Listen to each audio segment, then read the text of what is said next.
देवो महेश्वरः गुरुः साक्षात् परब्रह्म तस्मै श्रीगुरवे नमः। वक्रतुण्डं महाकायं सूर्यकोटिसमप्रभं निर्विघ्नं कुरु मे देव सर्वकार्येषु सर्वदा। ज्ञानानन्दमयं देवं निर्मलं स्फटिकाकृतिम् आधारं सर्वविद्यानां श्रीहयग्रीवम् उपास्महे। सदाशिवसमारम्भां व्यासशङ्कराचार्यमध्यमाम् अस्मदाचार्यपर्यन्तां वन्दे गुरुपरम्पराम्।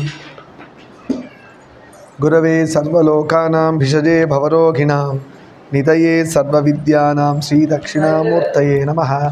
वागर्धाविव सम्पृक्तो वागर्धप्रतिपत्तये जगतपितरं वन्दे पार्वती परमेश्वरं।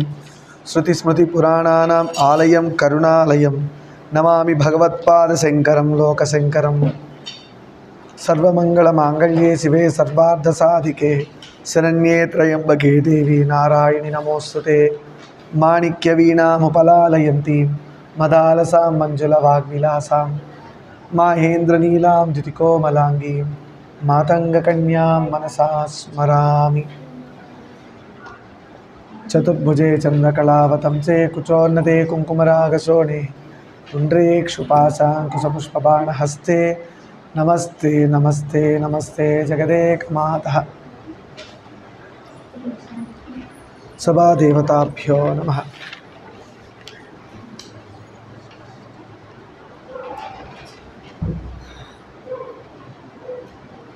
शास्त्रस्य गुरुवाक्यस्य सत्यबुद्ध्यावधारणं सा श्रद्धा कथिता सद्भिर्यया वस्तुपलभ्यते। గురువుగారి మాట, శాస్త్రము, గురువాక్యము, పురాణాలు, వేదాలు ఇవి నిజం. వీటిలో మనం మళ్ళీ డౌట్ పెట్టుకోకూడదు. అర్థమైందా? దీనిలో మళ్ళీ మనం డౌట్ పెట్టుకోకుండా వాటిని బ్లైండ్గా ఫాలో అయిపోవడమే రూల్. మన జీవితంలో ఒక రూల్గా పెట్టుకొని ఫాలో అవ్వాలి. ఈ శ్లోకం నోట్ చేసుకోండి అందరూ, చాలా ఇంపార్టెంట్. శాస్త్రస్య గురువాక్యస్య శాస్త్రస్య గురువాక్యస్య సత్యబుద్ధ్యావధారణం శాస్త్రస్య గురువాక్యస్య సత్యబుద్ధ్యావధారణం సత్యబుద్ధ్యావధారణం సా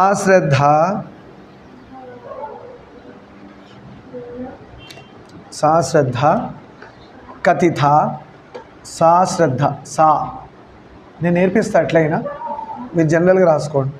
సా శ్రద్ధ కథిత సద్భిర్ సద్భిర్ కథిత సత్భిర్ కథిత కథిత సద్భిర్ యయా వస్తు పలభ్యతే యయా వస్తు పలభ్యతే. నాతో పాటు చెప్పండి. శాస్త్రస్య గురువాక్యస్య సత్యబుద్ధ్యావధారణం సా శ్రద్ధా కథితా సద్భిర్ యయా వస్తు పలభ్యతే. శాస్త్రస్య గురువాక్యస్య సత్యబుద్ధ్యావధారణ సా శ్రద్ధా కథితా సద్భిర్ యయా వస్తు పలభ్యతే.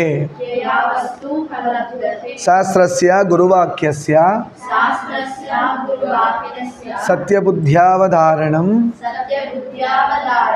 సా శ్రద్ధా కథితా సద్భిర్ యయా వస్తు పలభ్యతే. ఇది గుర్తుపెట్టుకోండి, సరేనా? ఇవాటి దాని శ్లోకంలో కొన్ని యాడ్ చేద్దాం.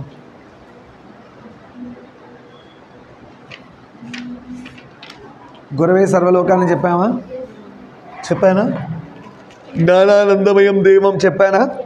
నేర్చుకున్నారా? జ్ఞానానందమయం దేవం ఈ ప్రార్థనా శ్లోకంలో యాడ్ చేయాలి. విష్ణువుని గురువుగా చదువు రావడం కోసం పూజిస్తే ఏ శ్లోకం చెప్పాలి? జ్ఞానానందమయం దేవం నిర్మలం స్ఫటికాకృతిం ఆధారం సర్వ విద్యానాం శ్రీ హయగ్రీవం ఉపాస్మహే. అదే శివుడి దగ్గర జ్ఞానం అడిగినప్పుడు గురవే సర్వలోకానాం భిషజే భవరోగిణాం నిధయే సర్వ విద్యానాం దక్షిణామూర్తయే నమః శివుడు. అమ్మవారైతే ఇది నోట్ చేసుకోండి, శారదా శారదాంభోజవదన, శారదా శారదాంభోజవదన వదనాంబుజే. ఇది సరస్వతమ్మ శ్లోకం. శారదా శారదాంభోజవదన వదనాంబుజే సర్వదా సర్వదాస్మాకం సన్నిధి సన్నిధిం క్రియాత్. సన్నిధి భుజే సర్వదా సర్వదాస్మాకం సన్నిధి సన్నిధిం క్రియాత్. శారదా శారదాంభోజవదన వదన వదనాంబుజే. శారదా శారదాంభోజవదన వదనాంబుజే సర్వదా సర్వదాస్మాకం సన్నిధి సన్నిధిం క్రియాత్.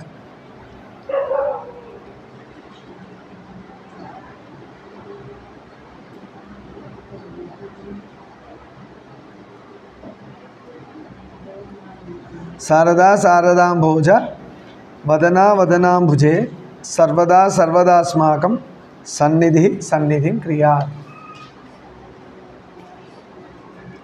శారదా శారదాంభోజ వదన వదనాంబుజే సర్వదా సర్వదాస్మాకం సన్నిధి సన్నిధిం క్రియాత్. ఓకేనా? ఈ రెండు యాడ్ చేసుకోండి రేపటి నుంచి ప్రేయర్లో. శంకరాచార్యుల వారు ఉన్న కామన్ ఎరా 788 CE అని రాసుకున్నాం కదా, దాని పక్కన 820 AD అని రాసుకోండి. మన క్యాలిక్యులేషన్ ప్రకారం ఇప్పుడు 2025 అంటే -820 చేస్తే అన్నేళ్ళు అయింది శంకరాచార్యుల వారు వచ్చి. 820 AD దాని పక్కనే రాసుకోండి, 820 AD.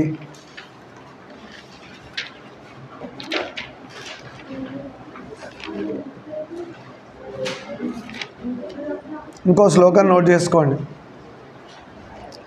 నారాయణ సమారంభం అది వచ్చిందా, నారాయణి సమారంభం 3 చేస్తున్నారా? ఇవాళ ఇంకో శ్లోకం నోట్ చేసుకోండి. వందే శంభుముమాపతిం సురగురుం. నోట్ చేసుకోండి. వందే శంభుముమాపతిం సురగురుం వందే జగత్కారణం వందే పన్నగభూషణం. చెప్పానా? మృగధరం వందే పశూనాం పతిం. నేర్చుకోవాలి నాన్న. వందే సూర్య శశాంక వహ్ని నయనం వందే ముకుంద ప్రియం వందే భక్తజనాశ్రయంచ వరదం వందే శివం శంకరం.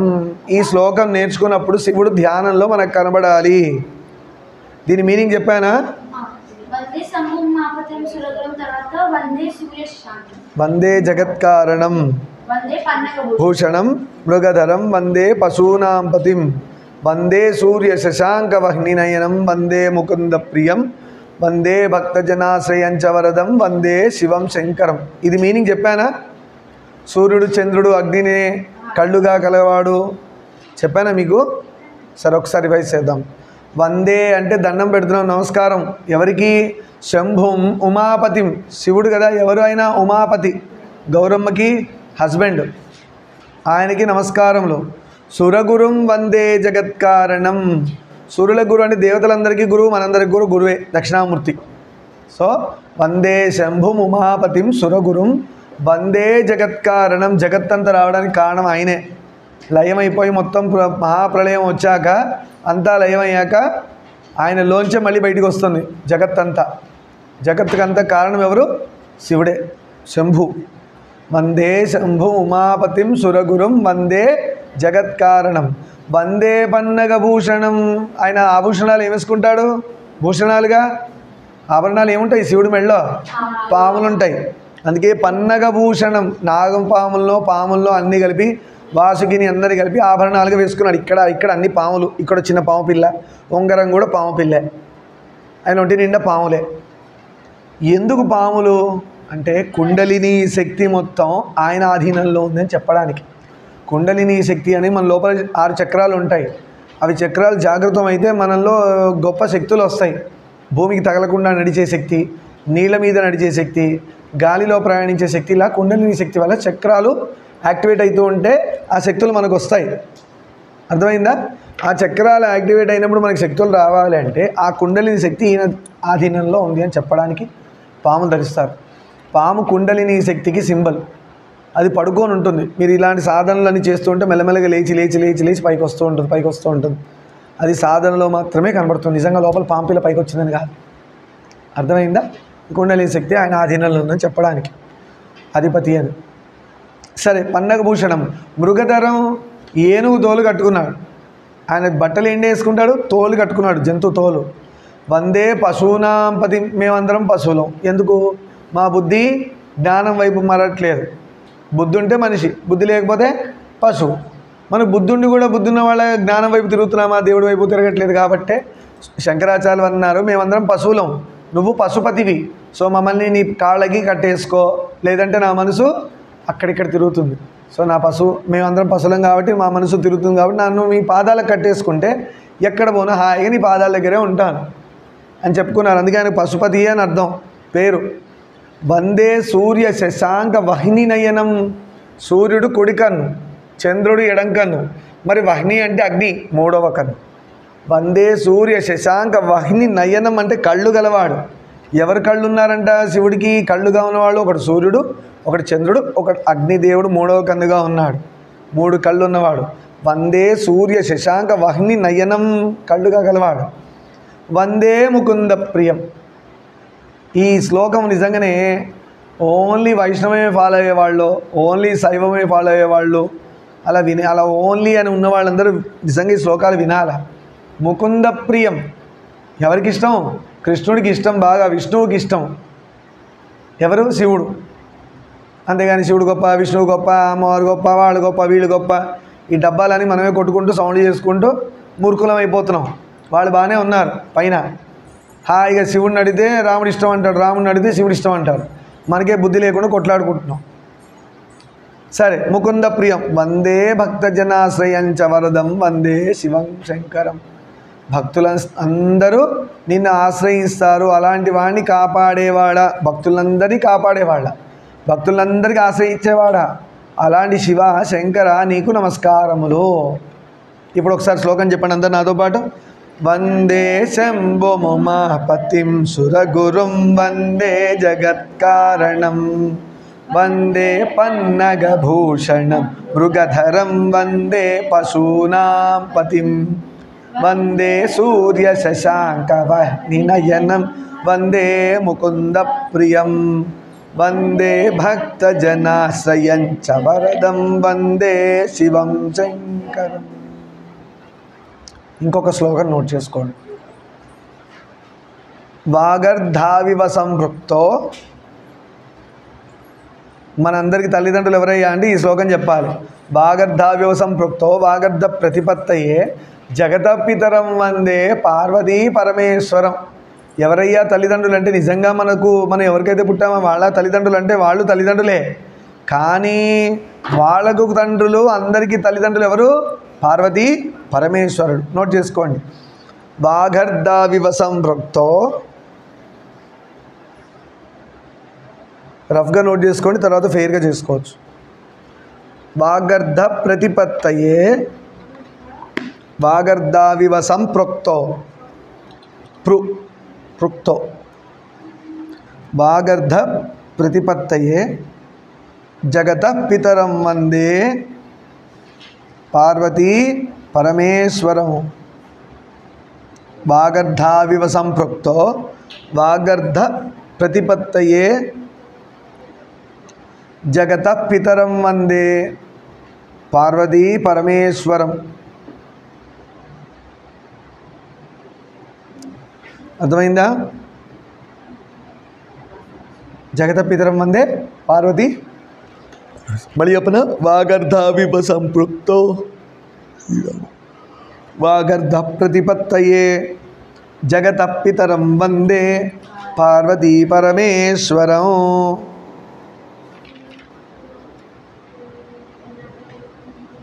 శృతి స్మృతి పురాణం వచ్చింది అందరికీ? Very good. సర్వమంగళ మాంగళ్య వచ్చింది అందరికీ? నైస్. మాణిక్య వీణ వచ్చిందా? సరే, రేపు చెప్పుకుందాం, అది గుర్తు చేయండి. చతుర్భుజ కూడా రేపే చెప్పుకుందాం. ఇవాళ ఇది నేర్చుకున్నారా? శాస్త్రస్య గురువాక్యస్య సత్యబుద్ధ్యావధారణం సా శ్రద్ధ కథిత సద్భిర్ యయావస్తు పలభ్యతే.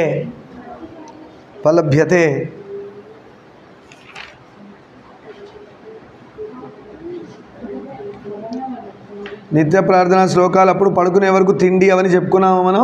స్నానం చేసేటప్పుడు ఏంటి, మళ్ళీ అన్నం తినేటప్పుడు ఎలా తినాలి, అన్నపూర్ణే సదాపూర్ణే హరే రామ హరే రామ, వెరీ గుడ్. పడుకునేటప్పుడు శివ శివ శివ అనుకుంటూ. అర్ఘ్యం గురించి మాట్లాడుకుందాం ఇవాళ. అర్ఘ్యము గురించి చెప్తాను, జాగ్రత్తగా నోట్ చేసుకొని. మగవాళ్ళు చేయాలి, ఆడవాళ్ళు చేయకూడదు, ఇవన్నీ స్తుతి చెప్పకూడదు. అందరూ చేయొచ్చు. సూర్యుడి వల్ల అందరం బెనిఫిట్ పొందుతున్నాం కాబట్టి ఇవాళ రోజున నోట్ చేసుకోండి. సూర్య అర్ఘ్య ప్రదానం టైటిల్. సూర్యుడికి అర్ఘ్య ప్రదానం ఎలా చేయాలి, దీని తర్వాత పురాణం, దాని తర్వాత స్తోత్రం. సూర్య అర్ఘ్యం, ARGHYAM, అర్ఘ్యం. ప్రదానం, PRADHAANAM, సూర్య అర్ఘ్య ప్రదానం. ఆడపిల్లలు కానీ మగపిల్లలు కానీ పొద్దున్న రోజుకు 3 సార్లు సూర్యుడికి అర్ఘ్యం ఇవ్వాలి. రోజుకు 3 సార్లు సూర్యుడికి అర్ఘ్యం ఇవ్వాలి. ఒకటి పొద్దున సూర్యోదయం అప్పుడు, ఒకటి మధ్యాహ్నం 12ంటికి, ఇంకోటి సాయంత్రం 6ంటికి. మీరు అదే నన్ను చూస్తుంటారు, అర్ఘ్యం ఇస్తుంటారు. అర్థమైందా? ప్రాతః మధ్యాహ్నిక సాయం సంధ్య అంటారు. ప్రాతః సంధ్య, మధ్యాహ్నిక సంధ్య, సాయం సంధ్య. ప్రాతః సంధ్య పొద్దున 6ంటికి, మధ్యాహ్నిక సంధ్య మధ్యాహ్నం 12ంటికి, సాయం సంధ్య సాయంత్రం 6ంటికి. ఏం చేయాలయ్యా మరి ఈ టైంలో? అర్ఘ్యప్రదానం అంటే మెయిన్గా ఆడపిల్లలు మగవాళ్ళు అందరూ ఇచ్చినాన్న. సూర్యుడికి అర్ఘ్యప్రదానం చేస్తే చాలా మంచిది. ఆయన వల్ల మనకు చాలా బెనిఫిట్స్ అవుతున్నాయి, ఇంకా కూడా అవుతాయి. సాక్షాత్ హనుమంతుల వారికి గురువు సూర్యుడు. అలాంటి శిష్యుడిని తయారు చేశాడంటే మనల్ని ఎలా తయారు చేయొచ్చు, దీన్ని బట్టి మీకు అర్థమైపోవాలి. సూర్యుడి యొక్క శిష్యుడే హనుమంతుడు అంటే మనల్ని కూడా హనుమంతుల వల్ల తయారు చేస్తాడు ఆయన. ఆయన నమ్ముకొని ఆయన ఫాలో అవుతాయి. మాట్లాడకండి నాన్న. సరే, ప్రాతః సంధ్యలో ఏం చేయాలి జాగ్రత్త వినండి. ప్రాతః సంధ్యలో ఆవు కొమ్ములు ఎంత హైట్ ఉంటాయో అంత హైట్న చేతులు ఇలా నీళ్లు తీసుకొని ఇంత హైట్లోంచి సూర్యుడికి 3 సార్లు వదలాలి. ప్రాతః సంధ్య. ఆడపిల్లలు అలా చేయకూడదు. ఆడపిల్లలు ఎప్పుడు ఈ హైటే, మగవాళ్ళు అయితే ఈ హైట్. ఆడపిల్లలు ఎప్పుడు ఈ నెక్ దాటి పోకూడదు, ఇలానే చేయాలి. ప్రాతః సంధ్య ఇలా 3 సార్లు అర్ఘ్యప్రదానం చేయండి. 3 సార్లు ఇలా. మీ నెక్ హైట్ అయినా పర్లేదు, ఈ హైట్ అయినా పర్లేదు. ఇలా 3 సార్లు అర్ఘ్యం హృదయస్థానే చేయండి.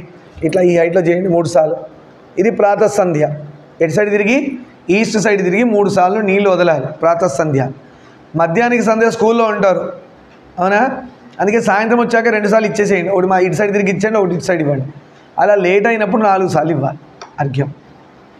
మధ్యాహ్నం చేయాల్సింది చేయలేదు కదా, మరి దాని పనిష్మెంట్ ఇంపోజిషన్ ఉంటుందిగా. అందుకని ఏం చేసేది, ఇంకొకసారి ఎక్స్ట్రా ఇవ్వాలి. మధ్యాహ్నం సాయంత్రం వచ్చాక మామూలు మధ్యాహ్నం హాలిడేస్ ఉన్నప్పుడు మధ్యాహ్నం 3 సార్లు ఇచ్చేయండి. ఇప్పుడు ఉత్తర దిక్కుగా తిరగాలి, నార్త్. తిరిగి హృదయస్థానే. ఇప్పుడు మగవాళ్ళు అయితే ఊర్ధ్వస్థానే పైన, ఆడవాళ్ళు అయితే ఇక్కడే కాబట్టి ఇక్కడే. మధ్యాహ్నానికి కూడా మీరు ఇట్లే ఇవ్వండి, హృదయస్థానే. ఊర్ధ్వస్థానే హృదయస్థానే. ఆడపిల్ల అయితే 2 హృదయస్థానేనే. ఇది తిరిగి 3 సార్లు ఇక్కడ వదులుతాం. అదే మధ్యాహ్నం ఇవ్వకపోతే సాయంత్రమే 4 సార్లు ఇటు తిరిగి ఇవ్వాలి నీళ్ళు. సాయంత్రం 6ంటికి నాభిస్థానే, బెల్లి బటన్, నాభిస్థానే బొడ్డు అంటారు, అక్కడ ఆ హైట్లో పెట్టి 3 సార్లు నీళ్లు వెస్ట్కి తిరిగి ఇవ్వాలి. ఇదే అర్ఘ్యప్రదానం, వెస్ట్ ఇటు. సరేనా? ఇది చేసేటప్పుడు మగవాళ్ళు అయితే గాయత్రి మంత్రం చేసుకుంటూ చేస్తారు. ఆడపిల్లలు చేసేటప్పుడు ఏంటంటే గాయత్రి మంత్రం కాకుండా గాయత్రి స్తోత్రం శ్లోకం ఉంది, అది అడిగి తీసుకొని చేయాలి. నేర్చుకొని మానేస్తే వేస్ట్. రెగ్యులర్ చేయాలి. నిన్ననట్లా చెప్తున్నా జనరల్. ఇది నేర్చుకొని చేస్తే మోస్ట్ పవర్ఫుల్. అందరి దేవతలకు ఆరా ఎలా ఉందో మన ఫేస్లోంచి కూడా ఆరా వస్తుంది బయటికి. అప్పుడే ఎవరైనా వచ్చి మీకు చెప్తారు మీ ఫేస్ కళగా ఉంది, ఫేస్ బాగుంది, మీ ఫేస్ కళగా ఉంది అని చెప్పడానికి రీజన్ అదే. అంత ముందులా లేని మీరు చాలా గ్లో ఉంది మీలో, ఏదో కాంతి ఉంది మీలో అంటారు. ఆ ఆరా అట్లే వస్తుంది. అర్థమైందా? ఏం చేస్తే వస్తుంది? సూర్య అర్ఘ్యప్రదానం గాయత్రి శ్లోకం చేయాలి ఆడపిల్లలు. సో ఫస్ట్ పొద్దున ఎటువైపు? ఈస్ట్. ఎటు హైట్ మగపిల్లలైతే ఎక్కడ? ఊర్ధ్వస్థానే, తల పైన పెట్టి ఆవు కొమ్ములంత హైట్ పెట్టి చేయాలి మగపిల్లలు. ఆడపిల్లలు హృదయస్థానే, ఈస్ట్ సైడ్ తిరిగి 3 సార్లు నీళ్ళు వదిలారు. మధ్యాహ్నం హృదయస్థానే ఈ హైట్లో పెట్టి 3 సార్లు అర్ఘ్యం ఇవ్వాలి. లేట్ అయితే సాయంత్రం 4 సార్లు ఇటువైపు తిరిగి ఇవ్వాలి. సాయంత్రం నాభిస్థానే ఈ సైడ్లో 3 సార్లు అర్ఘ్యం ఇవ్వాలి. అలా 3 సార్లు ఇచ్చేటప్పుడు ఒక్కసారి ఇచ్చేటప్పుడు గాయత్రి శ్లోకం ఒకసారి చెప్పాలి, మళ్ళీ 2 సార్లు ఇచ్చేటప్పుడు 2 సార్లు చెప్పాలి. మూడోసారి ఇచ్చేటప్పుడు మూడోసారి చెప్పాలి. అలా 3 3 3 పనిష్మెంట్ ఉన్నప్పుడు 3 4 3 ఒక్కొక్క అర్ఘ్యానికి ఒక్కొక్క గాయత్రి శ్లోకం ఉందా నీ దగ్గర? గాయత్రి శ్లోకం ఏది చెప్పు.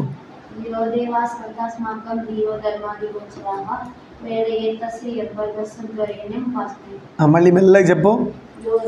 యో దేవా సవితాస్మాకం ధియో ధర్మాది గోచరాః ప్రేర యత్తస్య యద్భర్గస్య త్వరేణ్యం ఉపాస్మహే. అది గాయత్రి శ్లోకం నోట్ చేసుకోండి. వీళ్ళు చేయాల్సిన వాళ్ళు చేయాలిగా. గాయత్రి శ్లోకం చేసుకో. ఏంటది మళ్ళీ చెప్పు. అందరు మెల్లగా రాయండి. యో దేవా సవితాస్మాకం యో దేవా సవితాస్మాకం యో దేవా సవితాస్మాకం ధియో ధర్మాది గోచరాః